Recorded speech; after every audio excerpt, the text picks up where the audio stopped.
Le but de ce livre, c'est surtout de partager une expérience. C'est un vécu. Vous savez, nous, dans le secteur de la santé, nous publions beaucoup les travaux en tout cas, dans les domaines où nous travaillons, il y a beaucoup de travaux scientifiques, mais qui sont réservés à un cercle bien précis.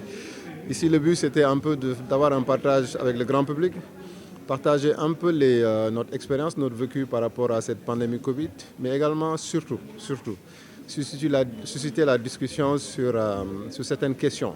Parce que personnellement, je pense que c'est important qu'on puisse tirer des leçons de la gestion de cette pandémie Covid.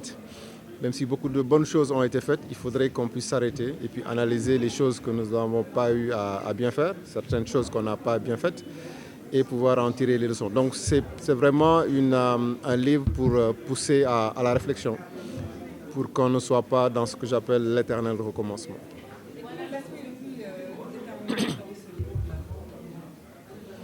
Ce sera à vous de voir, parce que je pense qu'il y a la gestion de la Covid, il y a un peu toute la médiatisation à laquelle j'ai eu à faire face, il y a un peu tout ce qu'il y a comme moment particulier que nous avons eu à vivre pendant cette Covid. Donc je pense qu'on a essayé de passer en revue tous les aspects un peu de la gestion de cette pandémie.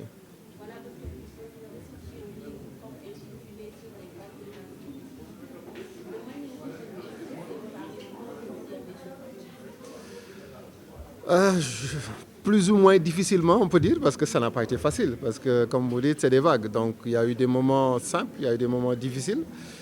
Mais je pense qu'avec l'appui de tous, et comme je dis, nous n'étions pas seuls. Quand je dis nous n'étions pas seuls, nous n'étions pas les seuls acteurs en termes d'acteurs de la santé à y avoir travaillé.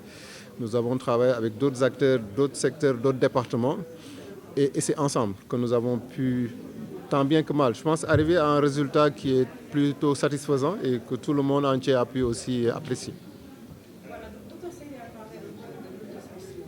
Si tel est le cas, pourquoi avez-vous choisi l'autocensure? C'est peut-être trop dire, mais je ne voulais pas un livre qui va amener des débats inutiles. Comme je l'ai dit, ce n'est pas pour dire on n'a pas bien fait ceci ou telle personne n'a pas fait ce qu'elle devrait faire. Moi, ce qui m'importe, c'est de susciter la discussion, c'est de pouvoir amener à analyser sans émotion, sans état d'âme, comme j'ai l'habitude de le dire, sur comment nous avons fait face à cette pandémie. Et à partir de là, pouvoir prendre les mesures correctrices pour éventuellement, parce que nous sommes aujourd'hui dans un monde planétaire et les événements de santé publique vont encore survenir. Donc il ne faudrait pas que lors du prochain événement, qu'on soit encore là, entre guillemets, à tâtonner.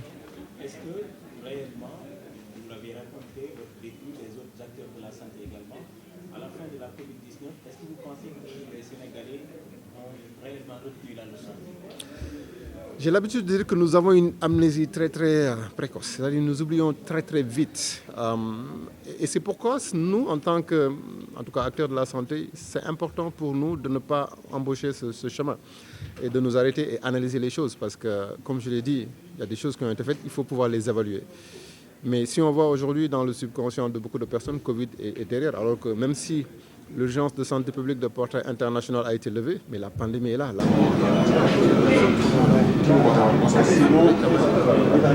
Attention qu'on surveille encore cette maladie, tout en sachant qu'aujourd'hui, nous ne sommes plus à l'étape où on était il y a 2 ans ou 3 ans.